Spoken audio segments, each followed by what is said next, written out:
Querido ouvinte, nosso bom dia, boa tarde, boa noite, dependendo do horário que você está ouvindo essa gravação.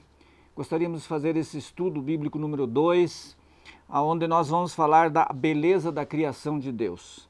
Vamos fazer uma breve oração. Nosso querido Deus, nosso eterno Pai, nós te louvamos e te bendizemos por essa oportunidade. Aceita-nos diante de Ti nesta hora e nesse estudo. Que o Teu Santo e Bom Espírito possa abrir o nosso entendimento para que possamos compreender as verdades que Tens para nós no tempo do fim que é hoje. Nós te pedimos em nome de Jesus. Amém. Querido ouvinte, a criação de Deus é algo fantástico. É algo que eu perdi muito tempo na minha vida, assistindo muita coisa que eu não devia, fazendo muita coisa que não deu em nada. Mas uma coisa eu quero deixar para você um testemunho. A Bíblia me mostrou que de fato Deus é o Criador. E você é fruto da obra das mãos dele. E você precisa compreender isso. A Bíblia revela em Gênesis 1, verso 2, uma coisa muito interessante. Ele diz que a Terra, quando Deus veio para formar esse lindo planeta, a Terra, porém, estava sem forma e vazia, e havia trevas sobre a face do abismo. E o Espírito de Deus pairava sobre as águas. Esse pairava dá a impressão de alguma coisa parada sobre as águas. Deus contemplando a sua obra na medida em que Jesus fazia toda a criação. Essa maneira de Deus descrever que a terra era sem forma e vazia é muito interessante, porque Deus começou realmente do zero. E aqui em Hebreus, no capítulo 11, verso 3, ele fala algo que me chama muito a atenção e eu tenho certeza que você vai compreender por que eu vou citar esse verso. Diz o seguinte, aqui na verdade o capítulo 11 é a galeria dos heróis da fé. E ele diz no verso 3, pela fé entendemos que foi o universo formado pela palavra de Deus, de maneira que o visível veio a existir das coisas que não aparecem. Deus falava e as coisas apareciam. Deus na pessoa de Jesus Cristo. É muito interessante que nós compreendamos estas coisas, porque Jesus não foi simplesmente um operário na criação. Ele era o próprio Deus fazendo aquilo que nós hoje temos aí e que o ser humano tem a obrigação de cuidar. No Salmo 33, o verso 6 e o verso 9, ele vai corroborar conosco nessa explanação de como realmente foi a criação de Deus. Diz o seguinte no verso 6 de Salmo 33, o céu por sua palavra se fizeram, e pelo sopro de sua boca o exército deles. E no verso 9 você vai poder somar mais algum conhecimento bem especial. Pois ele falou e tudo se fez, ele ordenou e tudo passou a existir. Veja que Deus ele tem poder extraordinário. Por isso que Paulo fala em várias oportunidades que em Cristo eu posso fazer qualquer coisa. Beleza? Eu posso fazer qualquer coisa no sentido de realmente tudo posso naquele que me fortalece. Essas são as palavras de Paulo. E tudo posso naquele que me fortalece é porque o poder de Deus, ele realmente é algo a que nós precisamos estudar, compreender e ficar maravilhados com relação a esta verdade. Essa participação de Deus, de Jesus Cristo e do Espírito Santo, ele começa em Gênesis 1, verso 1, ele diz que no princípio criou Deus o céu e a terra, e aqui, quando ele fala no princípio, ele fala exatamente no ponto inicial da criação. No princípio, criou Deus o céu e a terra. E aqui tem um detalhe muito importante, quando no verso 2 ele diz, e o Espírito de Deus pairava sobre as águas. Aqui nós vemos sempre a Trindade falando sobre a criação.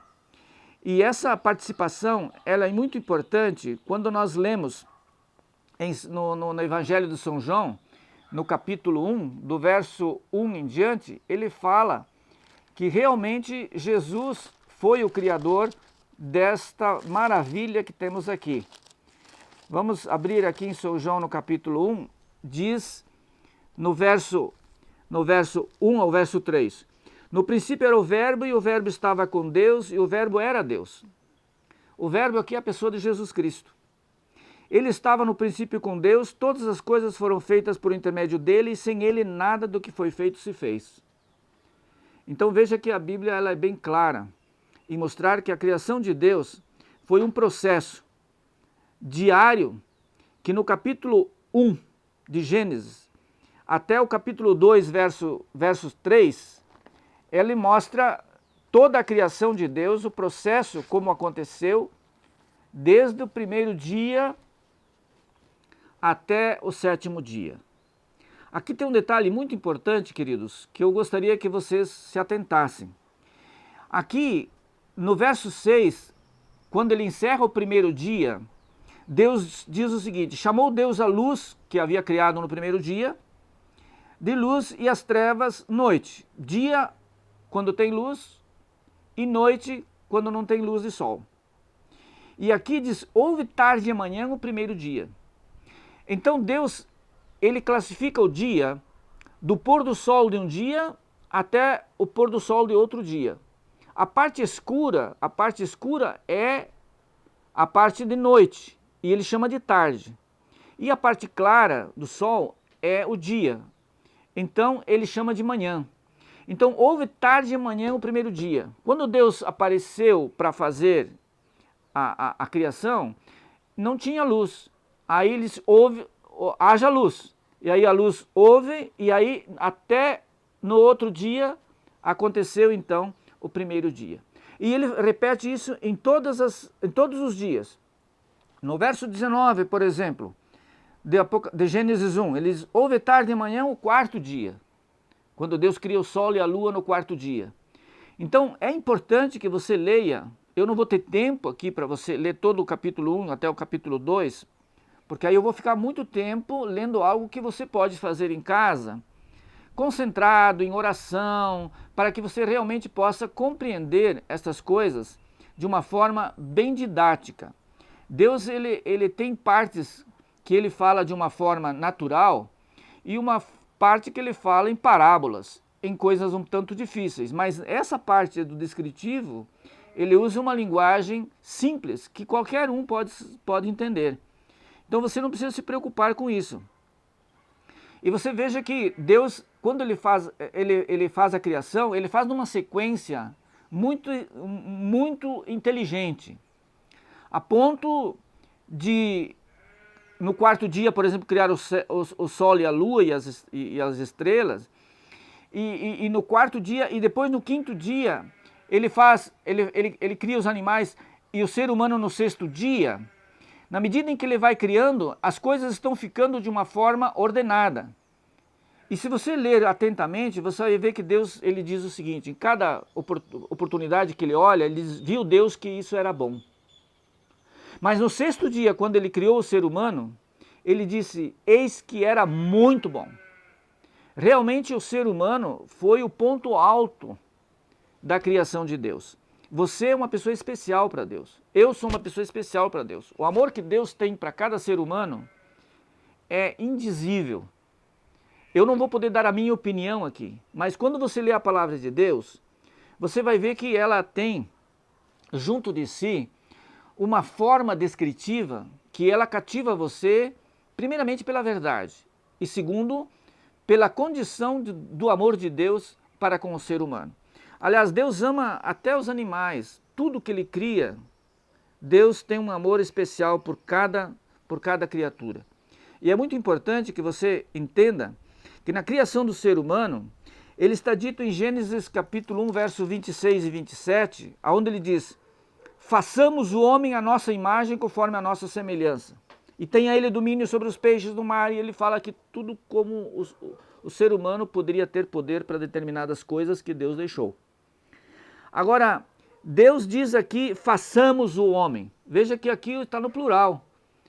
E é muito importante que você compreenda por que está no plural. E esse façamos o homem à nossa imagem e semelhança, Você é especial para Deus. Você realmente tem a imagem e semelhança de Deus na sua pessoa. Você poderá ser, sei lá, qualquer ser humano desprezado ou, vamos dizer assim, com muita glória, com muita responsabilidade, com muito poder aqui na terra. Mas diante de Deus somos todos iguais. Diante de Deus não tem diferença entre uma criança, um adulto, um ancião, não tem diferença. Para Deus todos são iguais. E é muito importante isso. E o processo diário da criação, ele nos mostra que essa sequência ela é muito importante para a nossa compreensão. E ela vai dizer mais especificamente na parte do homem, em Gênesis capítulo 2, verso 7, ele dá uma condição especial. Então formou o Senhor Deus o homem do pó da terra, ele soprou nas narinas o fôlego de vida, e o homem passou a ser uma alma vivente. Você só é uma alma vivente quando tem a composição da terra, a estrutura óssea, toda que nós estamos como corpo, e tem o sopro de Deus, que é esse fôlego de vida que eu tenho e que estou falando com vocês. Eu não tenho uma alma, eu sou uma alma vivente. É muito importante essa questão. E no verso 18 a 25, ele fala também aqui uma coisa muito interessante na formação da mulher. A mulher não foi formada dos pés para ser pisada, nem da cabeça para ser acima do homem, não. Ele foi criada da costela de Adão. Por que da costela? Para ser uma parceira, para ser uma coadjutora, para ser uma parceira mesmo, né? Para ajudar o homem em todas as coisas. E você sabe que a criação desse primeiro casal foi algo fantástico, porque Deus criou de uma forma tal o ser humano que um dia Jesus usou o nosso próprio corpo, usou a nossa própria estrutura para se manifestar diante dos homens, e ele viveu aqui 30 e poucos anos e fez algo maravilhoso para ser o exemplo para nós seres humanos, e que mais tarde, em outros estudos, vamos ver que existe algo importante dentro desse aspecto. Agora, uma coisa importante, o casal recebeu um presente. Em Gênesis capítulo 2, verso 8, diz o seguinte: e plantou o Senhor Deus um jardim no Éden, ao oriente, e pôs nele o homem que havia formado. Deus deu um presente para eles, um jardim especial, e deu o sexo de presente também. O sexo é algo importante no casamento. E foi um presente que Deus deu, e que por isso no casamento o sexo não é pecado. Aliás, ele é salutar, e quando praticado dentro dos moldes que Deus determinou, ele é muito benéfico, porque aí é a vontade de Deus se cumprindo. Em Gênesis 2, verso 15 a 17, temos uma consideração muito especial aqui. Tomou o Senhor Deus ao homem e o colocou no jardim do Éden para o cultivar e o guardar. Se você olhar bem aqui, Deus queria deixar o ser humano no jardim para cultivar o ser humano e para guardar o ser humano. Você precisa entender essa parte muito importante. Nós, no curso, vamos colocar várias maneiras para que você possa compreender. O ser humano, por si só, ele não sabe se governar. Deus tem um objetivo especial para você e para mim, para cuidar da gente, para cultivar a gente. A gente é terra, a gente é pó, e Deus quer cultivar dentro da gente uma série de coisas, principalmente colocando aqui uma semente especial, que é a semente da verdade. E essa semente da verdade é essa que estamos propondo nesse curso, para que você possa compreender os propósitos de Deus para a sua vida. E quando no verso 16 diz: o Senhor lhe disse e deu essa ordem: de toda a árvore do jardim comereis livremente, mas da árvore do conhecimento do bem e do mal não comerás, porque no dia em que dela comeres certamente morrerás. Você precisa compreender que nessa criação de Deus tem algo que você não deveria comer, tem algo que você não deveria fazer para você preservar a vida que Deus te deu. Não essa vida que é passageira, mas a vida do porvir. Muitas pessoas se preparam com uma boa faculdade. Eu tirei engenharia, mas tirei uma parte de teologia também.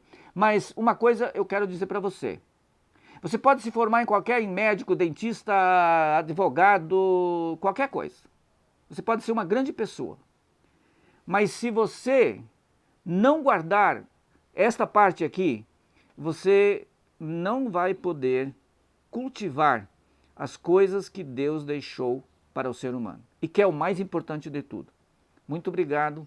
Tenha um bom dia para você, ou uma boa noite, ou uma boa tarde. Amém.